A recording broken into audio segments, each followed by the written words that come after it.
again then.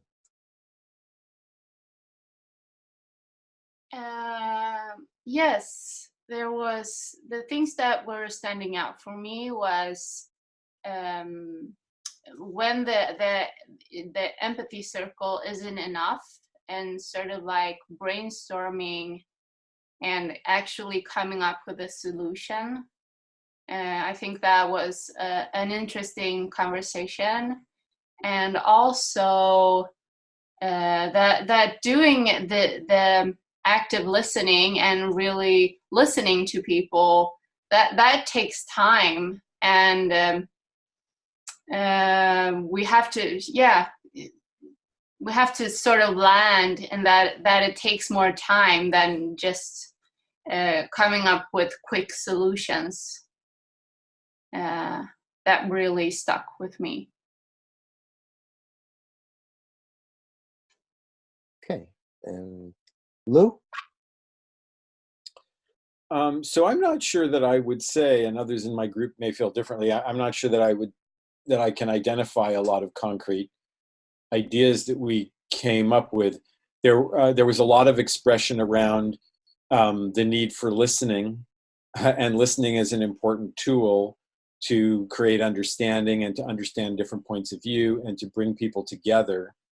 I think there was a lot of expressing around that was important, and that tools like the empathy circle seem to be like a good tool for doing that.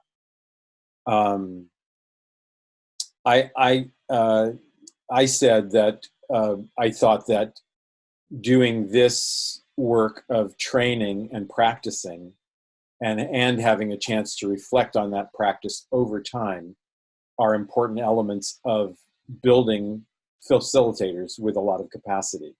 So I think that's one concrete thing that I can think of, and maybe others will remember other things. I also just want to make a comment that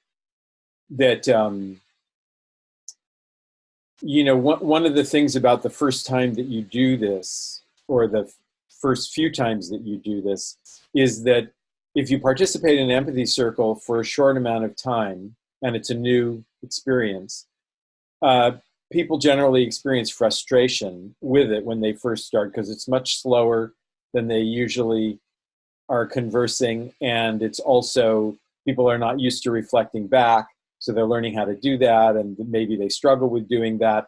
And so early on in your experience of empathy circles, a lot of people experience just frustration and kind of like, even, I'm not sure about this process, this seems kind of slow and stupid to me. And it isn't until you've participated in it for a while, like maybe an hour, a good hour or two, that you start to feel the positive effects of getting clarity yourself about what is important to you and what you want to say, and understanding others at kind of a deep level. The conversation drops into a deep level. And so I always fear when people are experiencing it for the first time and they only get a short amount of time doing it, that they're going to form the judgment that, this process really doesn't work and it's kind of uncomfortable. I wasn't hearing that from the people in my circle, but I always just want to say it. And that if you have questions about it, please participate more.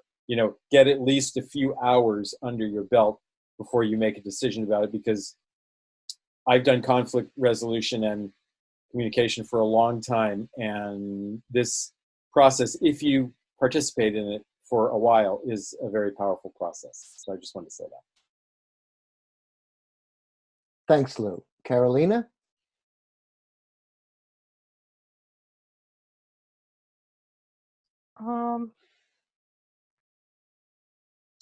I actually came with some kind of constatation I have, that empathic listening and speaking, because I see both those activities, empathic listening and empathic speaking, are integral part of holacracy or sociocracy. Without that, holacracy doesn't work. Horizontal structure of organization will not work. And obviously, if we have hierarchical system,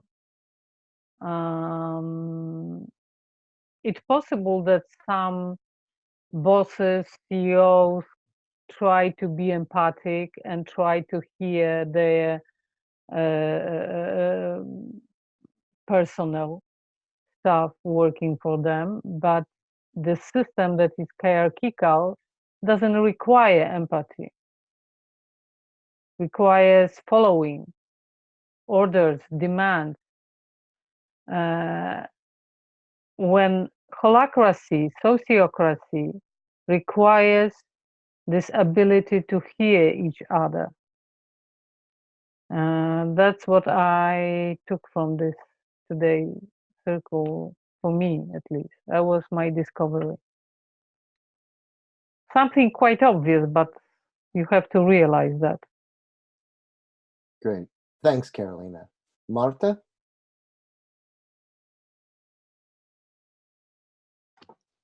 There's various things we spoke of. We spoke of empathy cycles because of its structure and being so simple. It could easily go viral, and it's a method that could, be useful in so many ways with minimal investment. And then we spoke of the importance of identifying needs, values, and maybe also triggers in oneself, and as part of going deeper. We've discussed very briefly, but what would it take, importance of building this network of facilitators that we're going to need for the future. How many people do we need? Are they going to handle the load? All of that. And so we spoke of the importance of mapping a route or a route, how do we mapping that? And so I'm interested going forward in finding more people that want to do that thinking. And it might be that it's not just XR, maybe it's across various different groups, and maybe we're just not doing that thinking together yet. And we spoke of the practicalities, and also that as being in these situations, we meet hordes of people, and they make us reevaluate our worthiness. Like, we might have thought that we know everything, and then we see so many people that know so much, and we go, but ooh, maybe I'm a bit smaller. And so that a bit of that came up as well, and a lot else, but I'll stop there. Thank you, Marta. Alcides?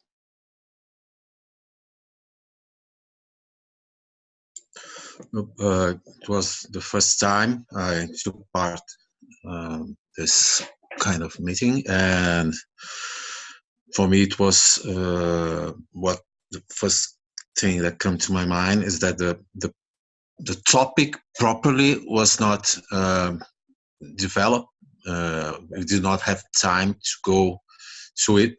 We would need more time because it was just enough to sort of know each other and what are our interests around this issue, the topic. But maybe when the same group do it more time, then you can develop it deeper, the topic. And this is what I guess Lou was trying to say. And well, I liked it very much, and I believe it can work really. But for now, I see it really takes time. Okay. Thank you very much. David?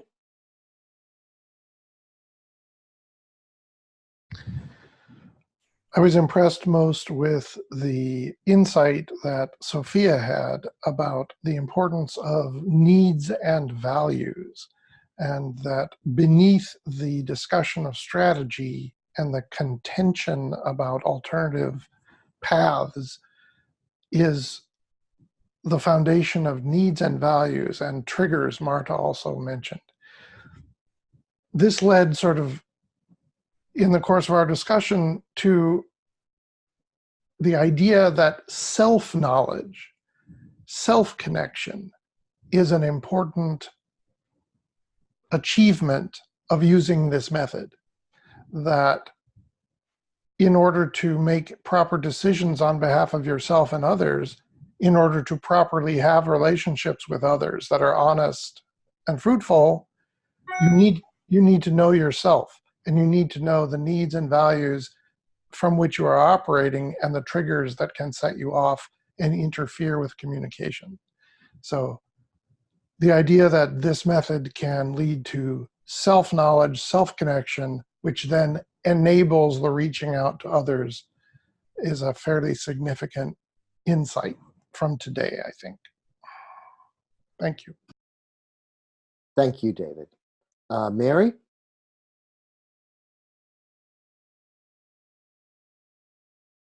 Can you hear us, Mary? Yes. there we go.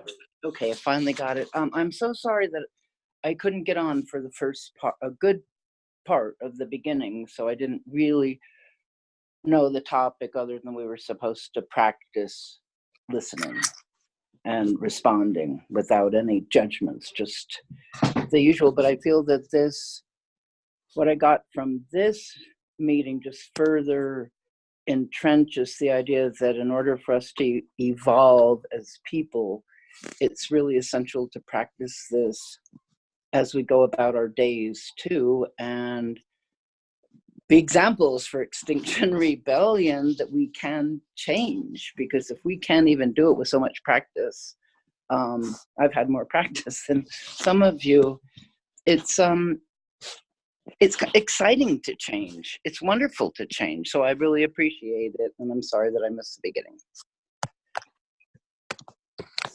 Thank you, Mary. Let's see. Steve?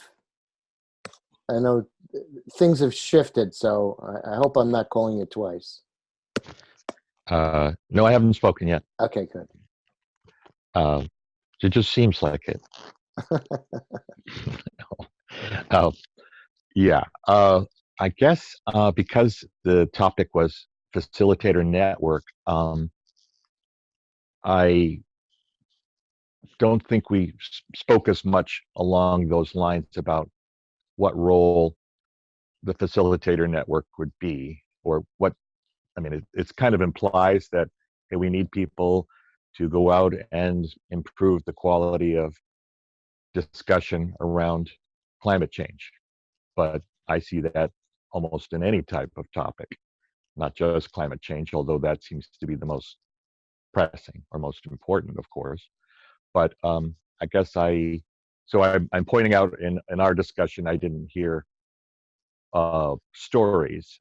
And I think the relationship that in creating relationships between all of us, storytelling is one way for us to connect and say, tell a story and you say, that happened to me too. And then there's a connection there. So I heard one time that somebody described democracy as organized storytelling, where people come together, they tell their stories, and they try to make sense of what to do.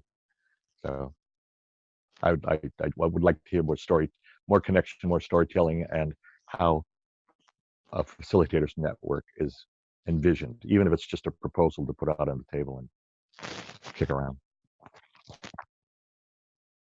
Okay. Are you done, Steve? Yes, I'm sorry. Go ahead. That's all right. Oh, that's fine. Just wanted to make sure you got fully heard. Okay. And finally, Sally, not finally. Sally.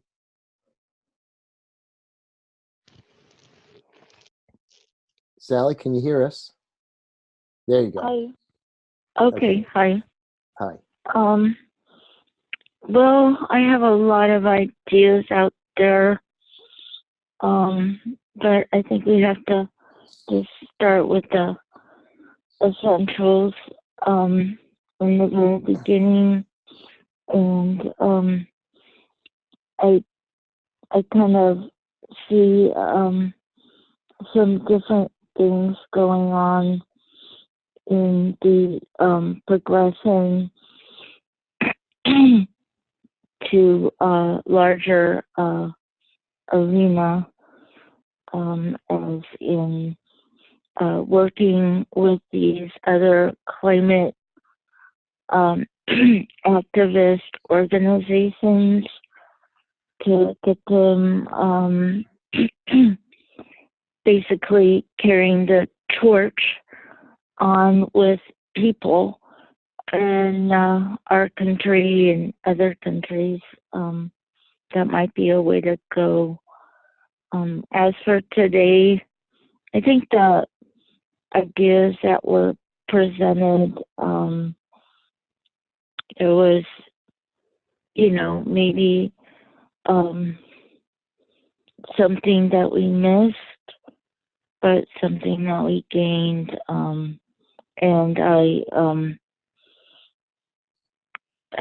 I think we just, need to document it and, have it in writing, and then kind of build a structure for at least, I don't know, what do you call it, like a pilot project of sorts, where it's,